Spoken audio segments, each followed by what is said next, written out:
Hi, good afternoon. We'll go ahead and call this meeting to order. Welcome to the Gary Sansing Public Forum.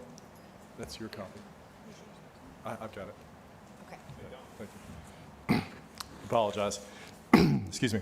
Please turn your cell phone to the vibrate, silence, or off setting. The Gary Sansing Public Forum is intended for matters not included on the agenda for the upcoming Board of County Commissioners meeting. Citizens wishing to address items on the agenda, please sign up to speak to such item at the regular Board of County Commissioners meeting. Speakers, please refrain from abusive or profane remarks, disruptive outbursts, protest, or any other conduct which interferes with the orderly conduct of the Gary Sansing Public Forum. Each speaker will be limited to 3 minutes unless otherwise determined by the chairperson to allow sufficient time for all speakers.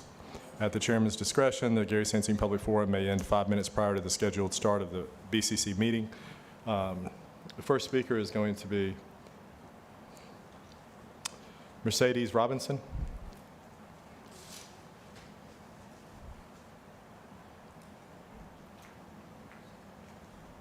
I'm sorry, Mercedes Robinson? Something Robinson, I may have the first name incorrect. Okay. Chris Kerb.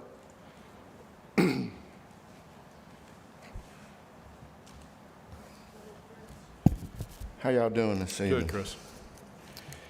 I want to talk to you about flood disclosures. Governor DeSantis signed, House Bill 1049 on March 29, 2024, and it requires flood disclosures. It'll be in Chapter 2024-215, and it'll be under Section 689.302. And the reason I bring this up is flood disclosures has been a problem in the state of Florida for a while because we've kind of, well, on a Facebook page, they've coined Florida as a buyer beware state. People buy houses and they don't know it's been flooded before, so it's quite often. Matter of fact, just this past weekend, starting out the hurricane season on January 1st, we had a pretty good sized flood in South Santa Rosa County in the Navarre area. Had 12.9 inches in, I don't know, a few hours that morning. There were a couple of houses that flooded on Avenida del Sol. Now, what does that got to do with Escambia County? Well, Escambia County's got 54 properties right now under a buyout program for repetitive loss flooding. So it's got a lot to do with them. And I talked to the lady, she's flooded 7 times. And she has flood insurance. Her neighbor doesn't have flood insurance. And I think what this bill is actually going to do is going to put more people getting flood insurance, which is a good thing because then they'll be covered. But I think what it's also going to do is I think it's going to push up your HMGB buyouts when we have these disasters. So get ready.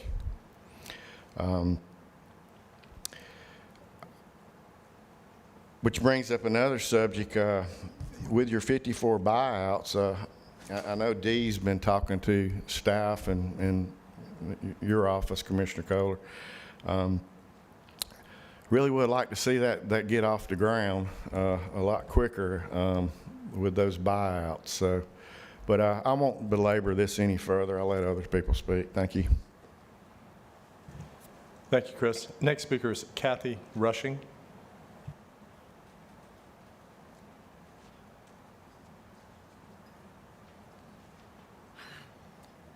Still asking you about the grass right-of-way. We've got to do something, especially for Winthrop, because my neighbor, who is 150 feet away, because I have 300 feet on Winthrop, West Winthrop, the sand coming down now, there's no grass to hold the sand in. The sand is washing down so bad. I was able, with engineer, and I showed him what I did. So instead of the water coming down the road, going up my driveway and back across, and then there, I opened it up from the road to the hole. Engineer knew about it, didn't say anything. Well, now I don't even have that because it's full of sand. something's got to be done. I'm 77 years old, but when it rains, I'm out there because I'm not going to flood. I got pictures of Sally. You have no idea just how much came off of Home Street. Let me tell you, they had grass down there in front of that house. They don't have grass now, and all it is sand, and the water is awful coming down. So I've got the east side, the west side, and the south side. And when that hurricane comes, I was out in Sally. I've got photos. I've got a movie. What's going to happen? All because Escambia County does not have a law that says you cannot kill the grass on right-of-way. It's been done, and the consequences is going to be costly. Thank you, gentlemen. Mr. Chairman.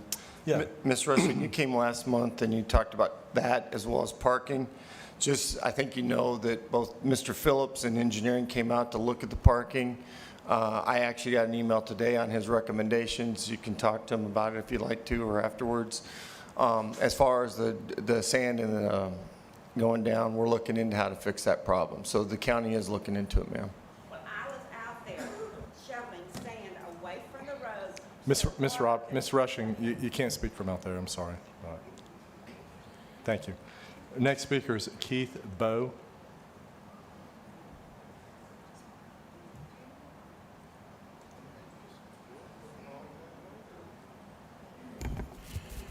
I think this falls under, oh, good morning or afternoon or whatever it is. Anyway, this falls under the caption of Mission Obvious. And that's what's a common observation.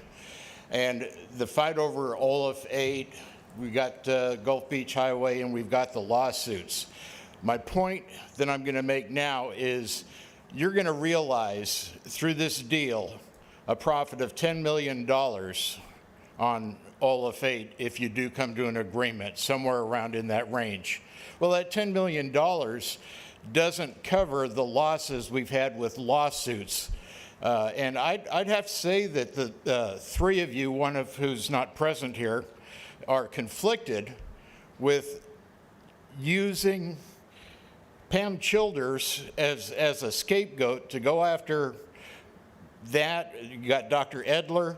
In other words, that $10 million that it's cost us in legal fees does not even include our own legal department, I don't believe. So we're really looking at a whole lot. If you make a deal on Olaf 8, and I hope you do, it's going to be break even, and I think you need to send the money to District 2 because the rest of you don't deserve it. Thank you.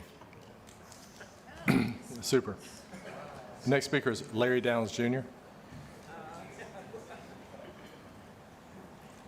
And Mercedes Robinson, did she come back in the room? Okay. Larry Downs Jr. Plumbing LLC, because fecal matters. All right.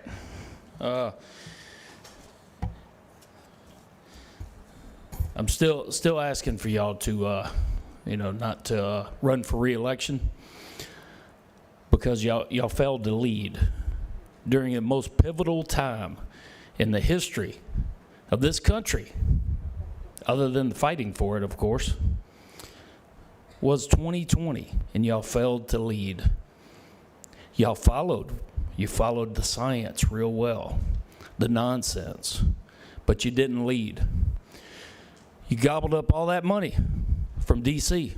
You gobbled it. I could see what was coming, and I stood right here and told y'all that mask was nonsense, told you those dumb dots on the floor were nonsense, told you all of it.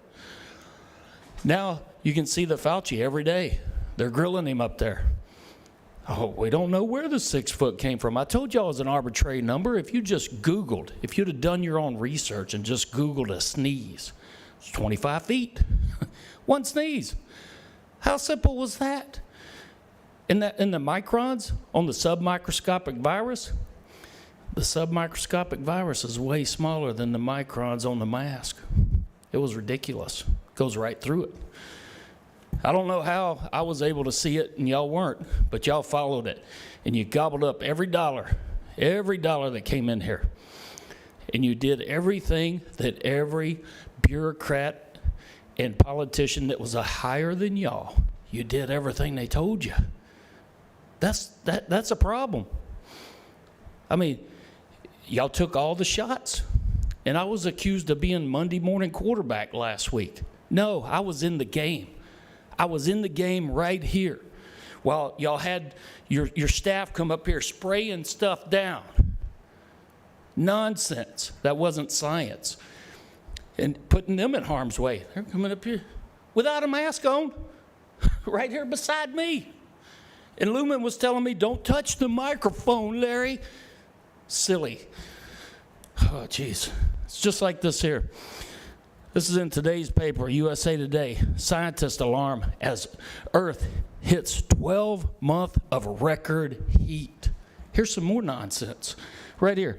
Every month for a year straight has been the hottest ever recorded for planet Earth, scientists say.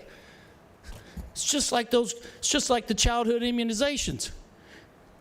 Michael, you ain't ever read one of those safety data insert sheets. I'd be willing to bet. The carcinogenic, the mutagenic, yeah, it's on there. The impairment of fertility. All right. Anyways, missionobvious.com if y'all want to look up some real research. Be leaders, men. Be men. Thank you, Larry. Next speaker is Melissa Pino.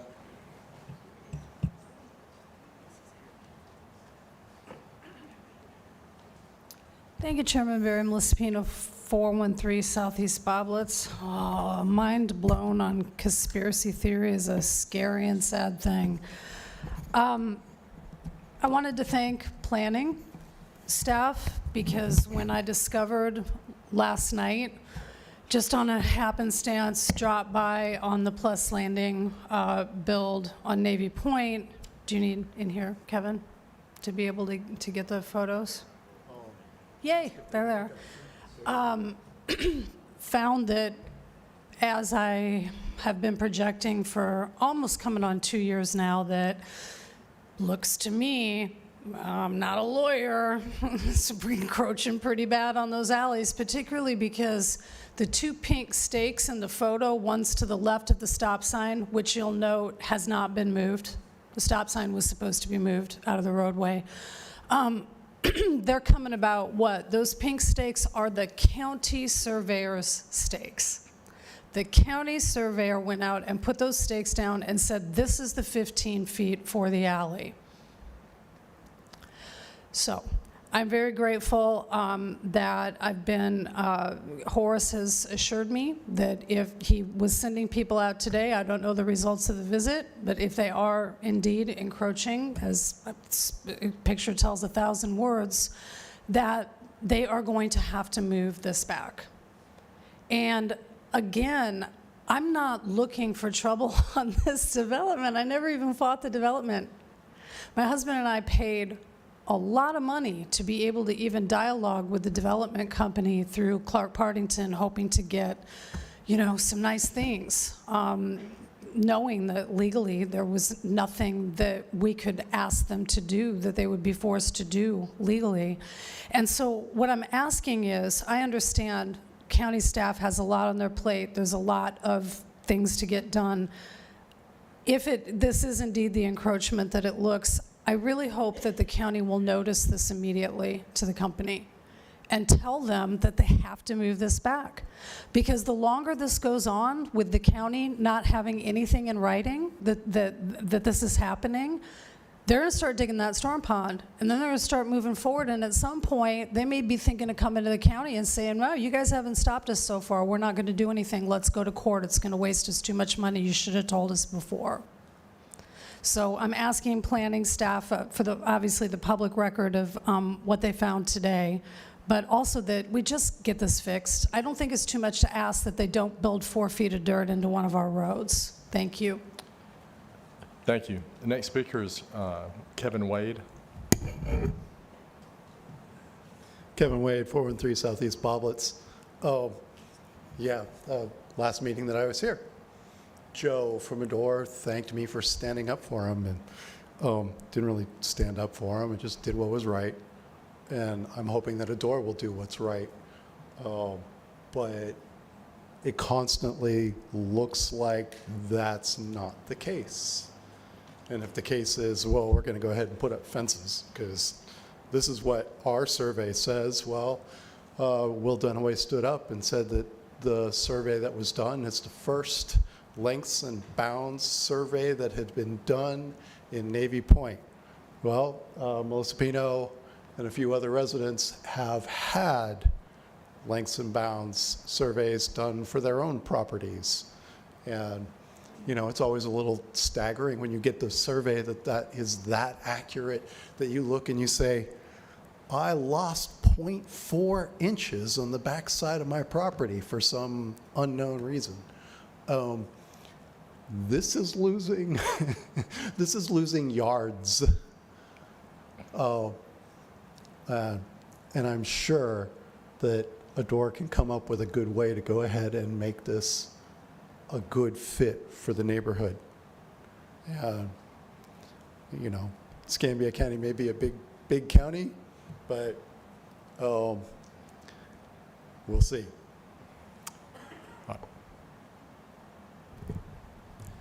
This was a photo that I showed last time. You would end up seeing now that there's been a bit of growth, and behind that stop sign where the Jeep is now almost completely obscured with barrier curtains and a mound that is 2.5 feet higher than the yards that are now downhill, and water goes that way, doesn't it? Thank you.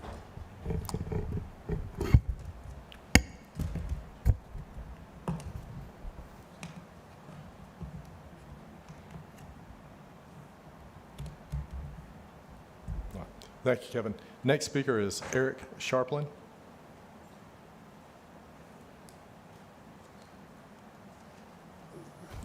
Good evening, Mr. Chairman. I just wanted to come down today and say, well, I see that we are now getting to election time. I hope and pray that once these elections are over, those who are opposing other commissioners, at the end of the day, that we can take the right hand to Christian fellowship and it be over with. Bygones be bygones. The winner wins. The one who loses, and everybody get back to a form of, you know, civility, no more bickering, and accept the results. That's what we got to do. And I wanted to say to you, Commissioner Carter, that time I attacked you, never did I attack your loving Jesus, but you talk about him so much, but when you say something about somebody or you're accused, I have to wonder, is this what Jesus would do? You know, the book of James talks about, show me your faith. I have faith. Well, I'll show you my faith by my works. Just remember, I'm not attacking your loving Jesus, but there is an example to be followed. My biggest concern this week was for people who are AT&T users. CNN and Fox has reported there was a humongous data breach of Social Security numbers. And a friend of mine, Miss Pino, I tried to call her, and it was blocking. It was like they were rejecting calls to other carriers for several hours. But at the end of the day, I want to thank Jeff. He's doing a good job. And hey, at least you got the endorsement of Grimace and Hamburger at the McDonald's. So, but yeah, just at the end of the day, I just like to see us all come back, settle down, and be civilized, because this animosity needs to cool down. Thank you for your time, Mr. Chairman. Yep, thank you, Eric. Next speaker is Anita Geinert.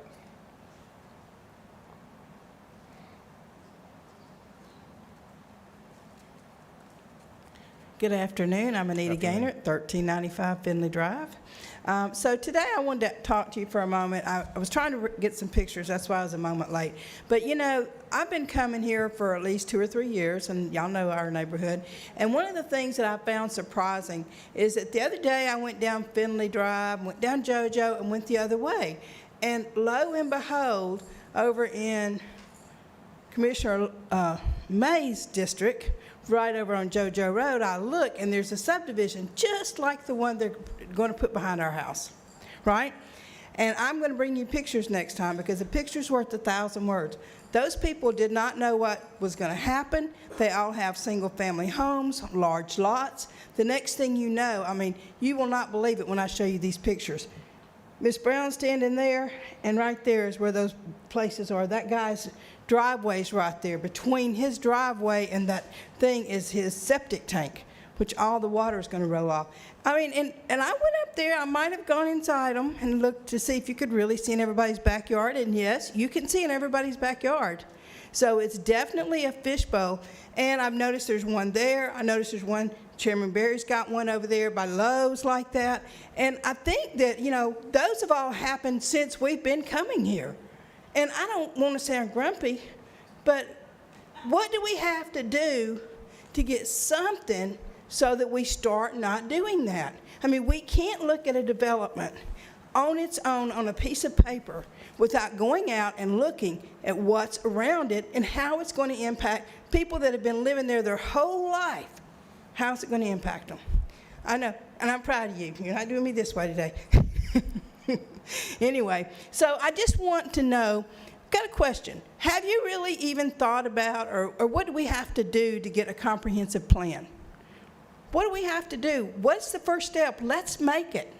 So we can make a comprehensive plan, we can improve the infrastructure, we can put things like kind beside each other instead of hodgepodge. I mean, you guys, you live here too. Right now, this is your job. One day, it won't be your job, and it might be your backyard that's got them folks up you, right? So please figure out what we need to do to make a new land development code, figure out a real comprehensive plan, and lay out the infrastructure. So thank you very much. And of course, I'm opposed to anybody putting that on Finley Drive. Thank you. Thank you. Next speaker is Jean Brown.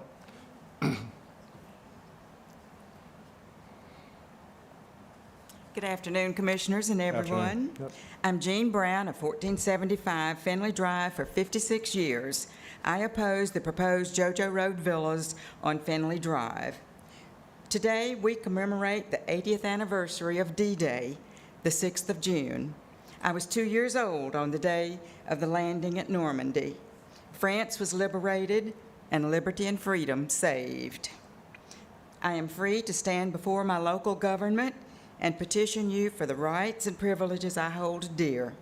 Foremost among them is the quiet enjoyment of my home. After opposing Outpost Bayou townhomes for 22 and 23, that project was ruled and upheld at BOA as incompatible with the existing neighborhood. Now, on March 28, 2024, staff completed its review of plans for a new proposed JoJo Road Villas development, which would be located adjacent to my home. There are 81 lots located on approximately half of a 22-acre parcel of land. Over half of them would be townhomes. This is on a dead-end street with 36 residences, each lot being from 1/2 acre to 6 acres. As of now, the new plan has not advanced. Thank goodness. We are patiently waiting and hoping that it does not advance. This is like shadow boxing. We do not know what to fight. We neighbors have already spoken to you on so many areas of our concern since February of 2022, so we're trying not to repeat too much at this time. What can we do while we wait? This certainly leads to worry and dread. We neighbors simply want to peacefully enjoy our homes. We think about concurrency. Finley Drive would have to be constructed to county standards. The street currently is not. There has already been a townhome development on JoJo Road at Chisholm in District 3. The Collector Street or thoroughfare Jernigan Road is less adequate every day. A 50-foot right-of-way with more traffic, faster traffic, more entries from side streets, including the new townhome development that Anita was talking about. You cannot run the county on emotions, I realize, but you cannot completely ignore them. We love our neighborhood. The existing neighborhoods deserve consideration. The new developments are not the only ones with rights. Our comprehensive plan and land development code must respect the rights of existing neighborhoods. Remember Finley JoJo. Thank you. Thank you. All right, Board, that's all the speakers. We will reconvene 5:30.